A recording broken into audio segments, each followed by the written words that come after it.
السلام عليكم ورحمة الله وبركاته.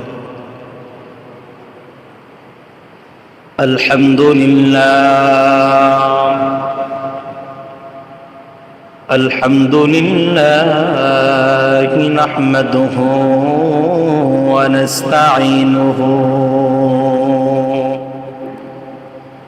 ونستغفره ونعوذ بالله من شرور أنفسنا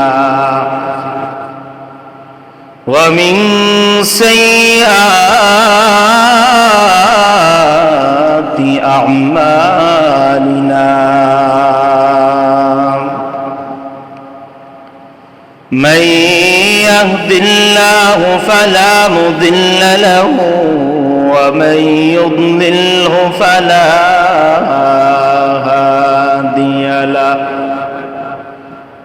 ونشهد أن لا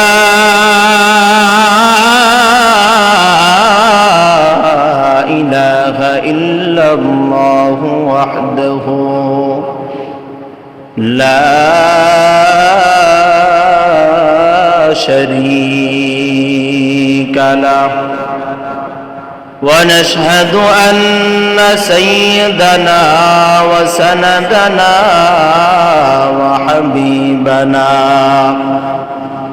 وحبيب ربنا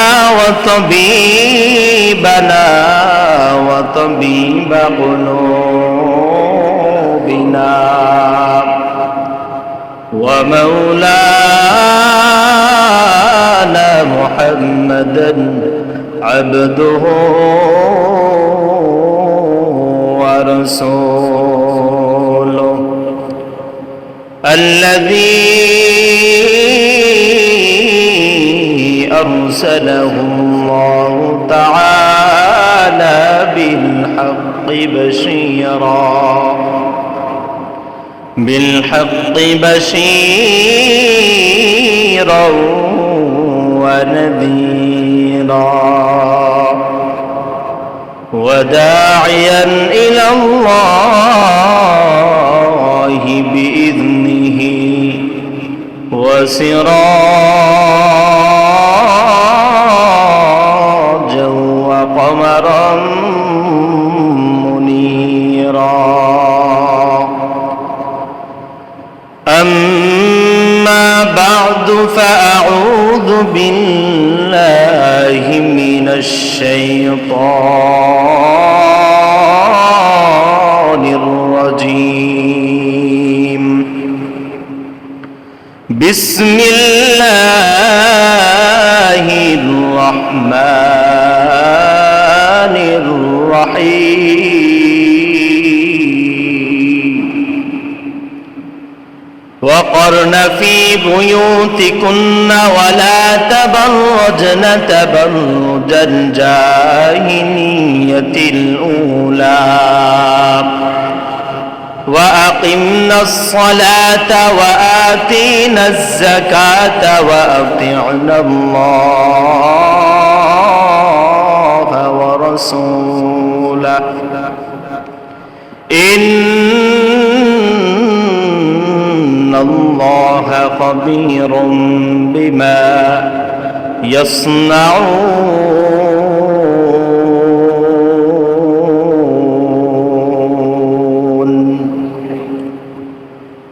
وقال رسول الله صلى الله عليه وسلم: المرأة عورة فإذا خرجت استشرفها الشيطان أو كما قال عليه الصلاة والسلام. ربي زدني علما ربي زدني علما ربي زدني علما. رب اشرح لي صدري ويسر لي أمري واحلل عقدة من لساني يفقهوا قولي. الحمد لمن قدر خيرا وقبالا، الحمد لمن قدر خيرا وقبالا، والشكر لمن صور حسنا وجمالا، والشكر لمن صور حسنا وجمالا. فرد صمد عن صفة الخلق بريء، فرد صمد عن صفة الخلق بريء، رب أزلي خلق الخلق كمالا. لا ضد ولا ند ولا حد لمولاه، لا ضد ولا ند ولا حد لمولاه. الآن كما كان ولم يلق زوالا، الآن كما كان ولم يلق زوالا. اللهم إني أعوذ بك من شر لساني وشر بصري وشر سمعي وشر بني. الحمد لله ثم الحمد لله. মহান আল্লাহ তাআলার দরবারে অসংখ্য গণিত শুকর সুজুদ, যে মহান আল্লাহ তাআলা আমাদেরকে আজ পবিত্র জুমার দিনে দুনিয়াবি সমস্ত কাজ থেকে ফারেক করে আগে আগে মসজিদে আসার, বসার, কিছু কথা বলার, আমলের নিয়তে শোনার তৌফিকটুকু দান করেছেন। এজন্য সকলেই সকলের অন্তঃস্থল থেকে একবার জোরে সুরে শুকরিয়া জ্ঞাপন করি, বলি আলহামদুলিল্লাহ। আর একটু জোরে বলি আলহামদুলিল্লাহ। সম্মানিত মুসল্লিয়ানি কেরাম, আল্লাহ রাব্বুল আলামিন মানব জাতিকে ওনার ইবাদতের জন্য দুনিয়াতে আসবে। মানুষ আল্লাহ তাআলার আনুগত্য করবে, রাসূলের অনুসরণ করবে।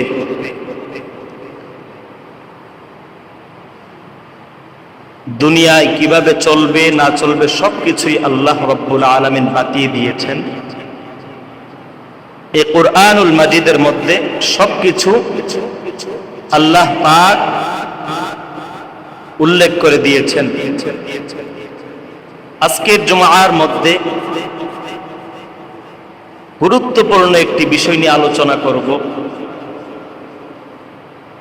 শরঈ পর্দা। পর্দা একটি ফরজ বিধান, ফরজে আইন। নামাজ যেরকম ফরজ, রোজা যেরকম ফরজ, পর্দা করা, শরঈ পর্দা করা, এটাও ফরজ, ফরজে আইন। আল্লাহ রাব্বুল আলামিন মানব জাতিকে দুই ভাগে ভাগ করেছেন। একটা হলো মহিলা আর একটা হলো পুরুষ। আল্লাহ রাব্বুল আলামিন কুরআনুল কারীমের মধ্যে বলেন,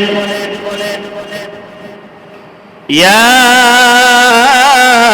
আইয়ুহান নাসু ইত্তাকু রাব্বাকুমুল্লাযী খলাকাকুম মিন নাফসিন ওয়াহিদা।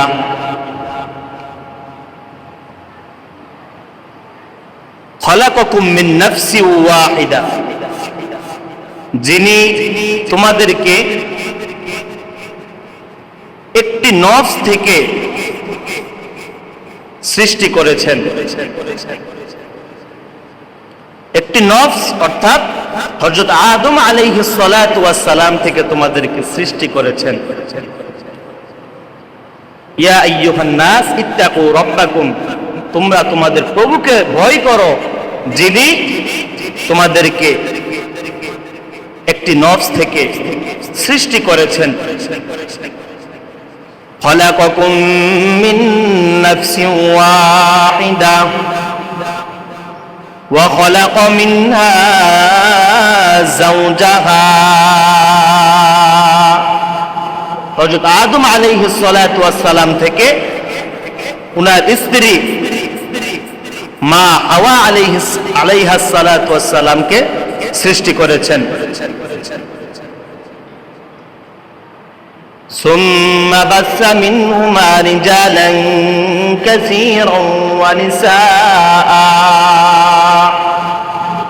অতঃপর বাবা আদম এবং মা হাওয়া আলাইহিস সালাম থেকে বহু পুরুষ এবং বহু নারী সৃষ্টি করেছেন। অর্থাৎ জন্মগত দিক দিয়ে, সৃষ্টিগত দিক দিয়ে নারী পুরুষ আলাদা আলাদা। আল্লাহ রাব্বুল আলামিন আলাদা আলাদা সৃষ্টি করেছেন।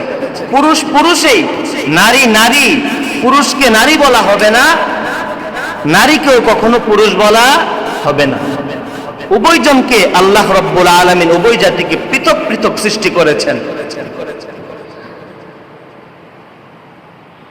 আমরা যখন বিভিন্ন বাসের মধ্যে উঠি, যানবাহনের মধ্যেও দেখবেন লেখা থাকে 9টি সিট মহিলাদের জন্য, প্রতিবন্ধীদের জন্য বরাদ্দ, এখানে পুরুষ বসবেন না। অর্থাৎ নারী আলাদা। তো সৃষ্টিগত দিক দিয়েও, সামাজিক দিক দিয়েও নারী পুরুষ আলাদা আলাদা। নারী নারীর মতো চলবে, পুরুষ পুরুষের মতো চলবে।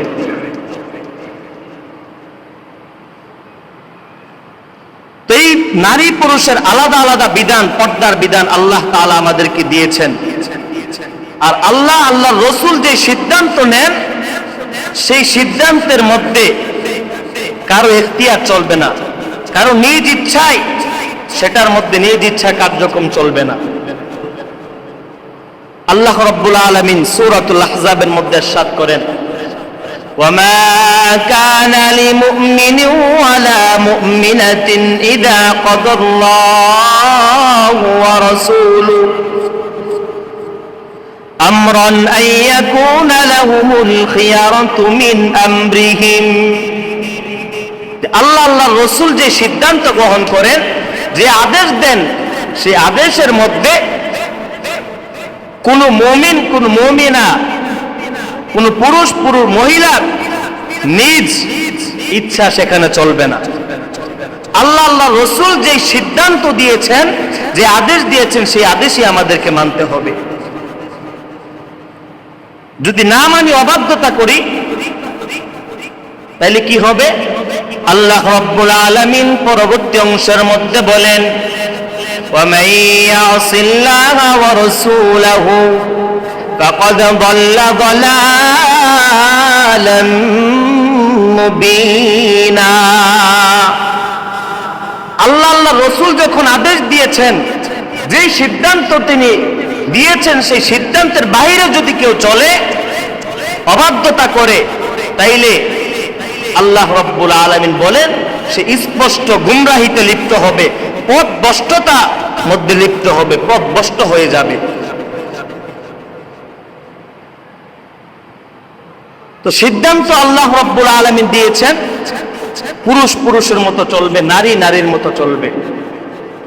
সূরাতুল আহজাবের অপর এক আয়াতে আল্লাহ রাব্বুল আলামিন ইরশাদ করেন, وقرن في بيوتكن ولا تبرجن تبرج الجاهلية الأولى। মহিলারা বিধান, পর্দার বিধান এই আয়াতের মধ্যে আল্লাহ রাব্বুল আলামিন ইরশাদ করেছেন। আগে পুরুষেরটা বলি, আল্লাহ রাব্বুল আলামিন ইরশাদ করেন, قل للمؤمنين يغضوا من أبصارهم ويحفظوا فروجهم আল্লাহ রাব্বুল আলামিন নবীকে উদ্দেশ্য করে বলেন, হে নবী, আপনি মুমিন পুরুষদেরকে বলে দেন তারা যেন তাদের দৃষ্টিকে অবনত রাখে, ওয়ায়াহফাজু ফুরুজাহুম, এবং তাদের লজ্জাস্থানকে যেন তারা হেফাজত করে। আল্লাহ রসুলকে আল্লাহ তাআলা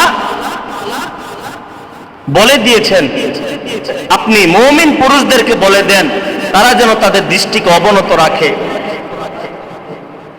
একটা পুরুষ সে বেগানা মহিলার দিকে তাকাতে পারবে না।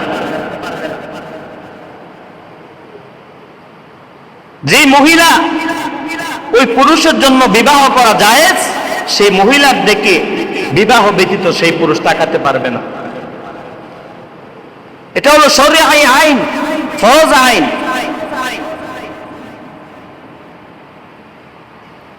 মহিলাদের ব্যাপারে আল্লাহ রাব্বুল আলামিন বলেন,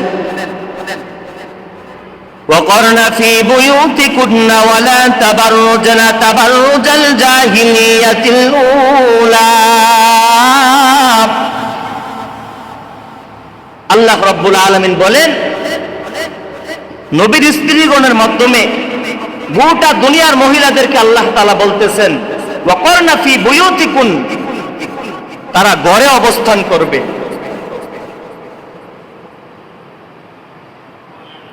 ওয়ালা তাবাররুজনা তাবাররুজাল জাহিলিয়াতিল উলা,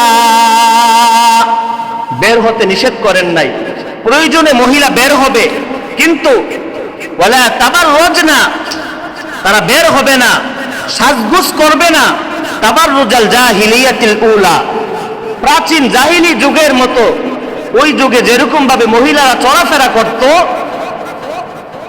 ওই রকম মহিলাদের মতো চলাফেরা করবে না। ইমাম মুজাহিদ রহমতুল্লাহ আলাই বলেন, প্রাচীন যুগের মহিলারা কিভাবে চলতো? এক নাম্বার, ওই যুগের মহিলারা তারা কাপড় যে পরিধান করত, এই গলা থেকে পা পর্যন্ত একটা ফাড়া দিত মাঝখান দিয়ে, এই মাঝখান দিয়ে পুরাটা একটা ফাড়া থাকতো। দুই নাম্বার, তারা পুরুষের মাঝখানেই চলতো, নারী পুরুষ কোনো ব্যবধান ছিল না, একসাথেই চলাফেরা করত জাহিলি যুগের মহিলারা, পূর্বেকার। তো আল্লাহ রাব্বুল আলামিন বলেন যে পূর্বে জাহিলি যুগের মহিলাদের মতো তোমরা চলাফেরা করিও না।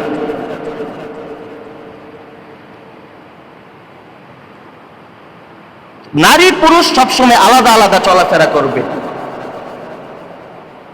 বর্তমানে তাকিয়ে দেখবেন ঠিক জাহিলি যুগটা যেন ফিরে আসছে।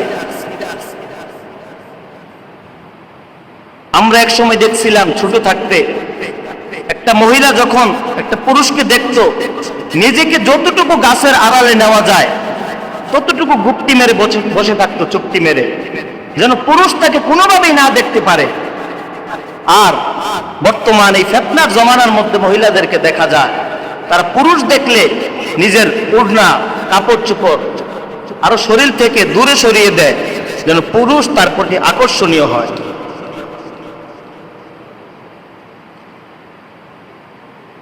আগে আমরা কখনো দেখি নাই যে একটা মহিলা একটা গাড়ির সামনের সিটের মধ্যে বসবে ড্রাইভারের সাথে।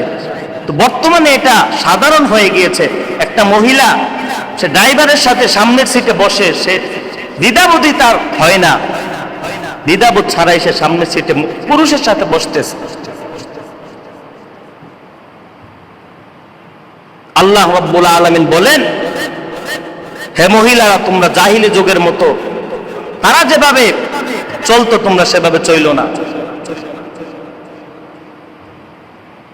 এখন আমি পর্দা করে বের হব, মুখ ঢাকতে হবে কিনা? আমরা মহিলারা অনেকে পর্দা করি কিন্তু চেহারা ঢাকি না। সাধারণভাবে একটা পুরুষ যখন একটা মহিলার দিকে নজর যাবে, সর্বপ্রথম তার চেহারার দিকে তার নজরটা পড়বে। মহিলা যদি রূপসী হয় তাইলে তাকে নিয়ে তার খারাপ চিন্তা দ্বারা সবকিছু তার অন্তর লালিত পালিত হবে। এই মহিলাই হলো পুরুষের জন্য সবচেয়ে বড় ফিতনা। এটা আমার কথা নয়, আল্লাহর হাবিব সাল্লাল্লাহু আলাইহি ওয়াসাল্লাম বলেন, মা তারাকতু মিন বাদি ফিতনাতান হিয়া আযাল্লু আলান রিজালি মিনান নিসা। আমি আমার পরে পুরুষের জন্য নারীর ফিতনার থেকে সবচেয়ে বড় ফিতনা আর কোনো বড় ফিতনা আমি রেখে যাই নাই। পুরুষের জন্য যদি কোনো ফিতনা থাকে আমি যাওয়ার পরে, সেটা হলো নারীর ফিতনা। এই নারীর ফিতনার মধ্যে যেই পুরুষ পড়বে, নারীর ফিতনার মধ্যে যেই পুরুষ তার জীবনটাকে ফেলবে, তার জীবনটাই তছনছ হয়ে যাবে। এই নারী যেই সব জায়গার মধ্যে তার ফিতনা ছড়াবে, সেই জায়গাগুলো নষ্ট হয়ে যাবে, বরবাদ হয়ে যাবে। চেহারা ঢেকে তারপর আমার মা বোন স্ত্রীকে ঘর থেকে বের করতে হবে। আল্লাহ রাব্বুল আলামিন অপর এক আয়াতে আল্লাহর হাবিবকে বলেন, ইয়া আইয়ুহান নাবিয়্যু কুল লিআজওয়াজিকা ওয়া বানাতিক ওয়া নিসাইল মুমিনিন ইউদনিনা আলাইহিন্না মিন জালাবিবিহিন। আল্লাহ রাব্বুল আলামিন নবীকে উদ্দেশ্য করে বলেন, হে নবী, আপনি আপনার স্ত্রীগণকে ও বানাতিক এবং আপনার কন্যা সন্তানদেরকে বলেন, ওয়া নিসাইল মুমিনিন এবং মুমিন বান্দাদেরকে বলেন, মুমিন বান্দাদের স্ত্রীদেরকে বলেন, ইউদনিনা তারা যেন টেনে দেয়, আলাইহিন্না তাদের উপর, মিন জালাবিবিহিন তাদের চাদরের কিছু অংশ যেন তারা তাদের উপর টেনে দেয়। আব্দুল্লাহ ইবনে আব্বাস রাদিয়াল্লাহু তাআলা আনহু সবচেয়ে বড় মুফাসসির, নবী আকরাম সাল্লাল্লাহু আলাইহি ওয়াসাল্লাম দোয়া করার ফলে যিনি সবচেয়ে বড় মুফাসসির হয়েছেন, আল্লাহ তাআলা যাকে কোরআনে সবচেয়ে বেশি ইলম দান করেছেন, আব্দুল্লাহ ইবনে আব্বাস রাদিয়াল্লাহু তাআলা আনহু, তিনি আয়াতের ব্যাখ্যার মধ্যে বলেন যে কোন মহিলা যখন ঘর থেকে বের হবে, তখন ওই মহিলা তার চাদরের কিছু অংশ দ্বারা তার চেহারাকে আবরণ করে, চেহারাকে ঢেকে তারপর বের হবে।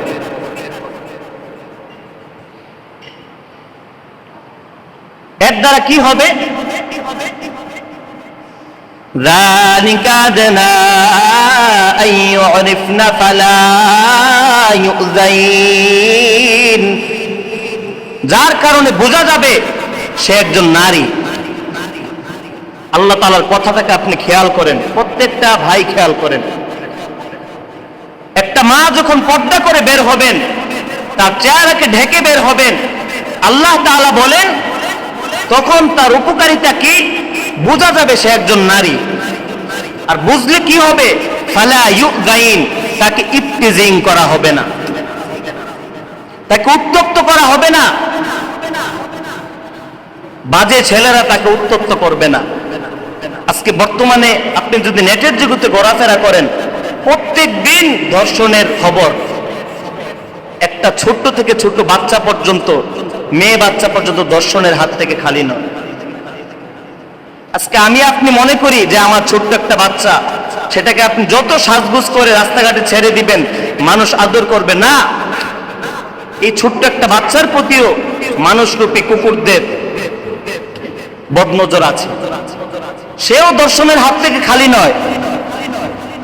আজকে 8 বছরের বাচ্চা, 7 বছরের বাচ্চা, তাকেও দর্শন করা হচ্ছে, দর্শনের পর তাকে মেরে ফেলা হচ্ছে। তার একমাত্র কারণ হলো মা বাবা। একটা সন্তানকে সাজগুজ করিয়ে মানুষের সামনে ছেড়ে দেয়, মনে করে এটাই সৌন্দর্য। না, এই সৌন্দর্যটাই যেন তার সন্তানের প্রাণটা কেড়ে নিল, তার সন্তানটার জীবনটা ধ্বংস করে দিল।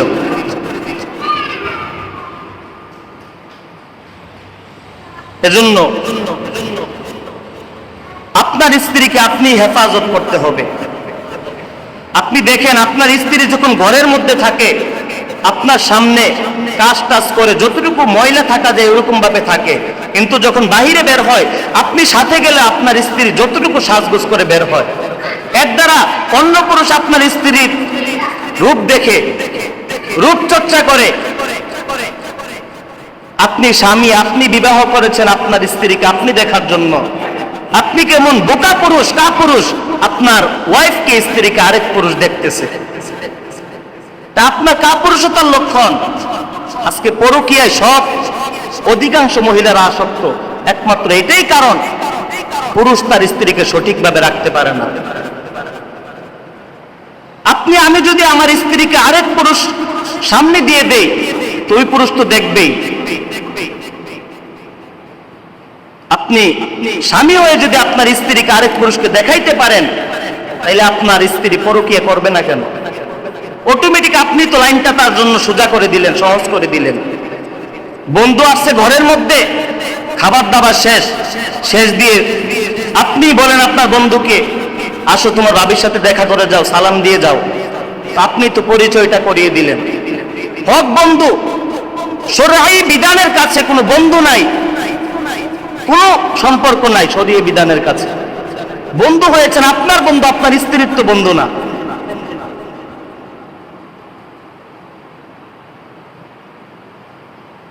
আল্লাহ তাআলার নাফরমানির মধ্যে, আল্লাহর নবীর নাফরমানির মধ্যে মানুষের কোনো আনুগত্য নাই।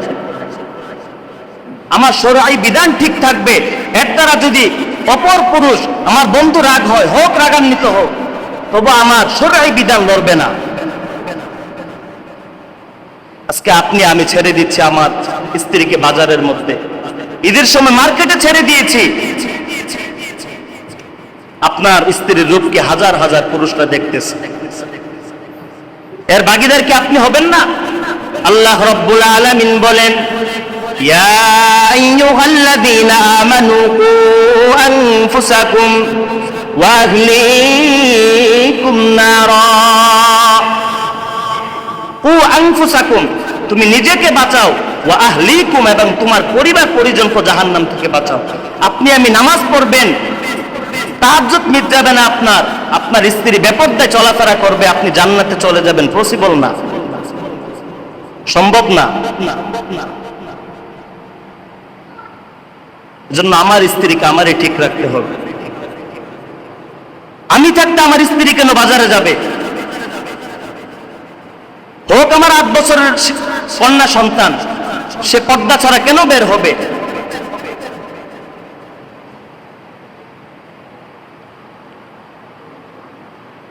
আল্লাহর হাবিব সাল্লাল্লাহু আলাইহি ওয়াসাল্লাম বলেন যে আমার উম্মতের মধ্যে 2টা দল জাহান্নামে যাবে যাদেরকে আমি পাই নাই। অর্থাৎ নবী আকরাম সাল্লাল্লাহু আলাইহি ওয়াসাল্লাম চলে যাওয়ার পর ওই 2টা উম্মত আসবেন। এর মধ্যে একটা উম্মত হলো যাদের গরুর নেই লেজের মতো ছুরি থাকবে, যা দিয়ে তারা অন্যায়ভাবে মানুষকে হত্যা করবে। দ্বিতীয় নাম্বার হলো এমন কিছু মহিলাদের আবির্ভাব ঘটবে যারা কাপড় পরেছে ঠিক কিন্তু উলঙ্গ, কাপড় পরেও উলঙ্গ। এই উলঙ্গর 2টা ব্যাখ্যা। একটা হলো বর্তমানে নারীরা এমন পাতলা পাতলা পোশাক পরিধান করে যার দ্বারা সে পোশাক পরিধান করেছে ঠিক, পোশাকের ভিতরে তার শরীর দেখা যাচ্ছে, তাইলে সে কাপড় পরিধান করেছে ঠিক কিন্তু বাস্তবে সে উলঙ্গ। এই হলো একটা ব্যাখ্যা। 2 নাম্বার ব্যাখ্যা হলো আমার মা, আমার বোন, আমার স্ত্রী কাপড় পরিধান করেছে ঠিক কিন্তু এমন টাইট কাপড় পরিধান করেছে তার শরীরের গঠন সবকিছু বোঝা যাচ্ছে, তাইলে সে কাপড় পরিধান করেও সে উলঙ্গ। তার শাস্তি এরকম হবে। আল্লাহর হাবিব বলেন এরকম মহিলা জান্নাত তো পাবেই না, জান্নাতের ঘ্রাণও পাবে না, নাউযুবিল্লাহি মিন যালিক। অথচ হাদিস শরীফ আল্লাহর হাবিব বলেন 500 বছরের দূরের রাস্তা থেকেও জান্নাতের ঘ্রাণ পাওয়া যাবে, হাজার হাজার মাইল থেকেও জান্নাতের ঘ্রাণ পাওয়া যাবে। এই নির্লজ্জ মহিলারা তারা জান্নাতের ঘ্রাণও পাবেন। আল্লাহ রাব্বুল আলামিন আমাদেরকে, আমরাই আমাদের স্ত্রীদেরকে ঠিক রাখতে হবে। আল্লাহ রব্বুল আলামিন বুঝার আমল করার তৌফিক দান করুন। সকলে বলি আমিন। ওয়া আখিরু দাওয়ানা আনিল হামদুলিল্লাহি রাব্বিল আলামিন। ওয়াসসালামু আলাইকুম ওয়া রাহমাতুল্লাহি ওয়া বারাকাতুহু।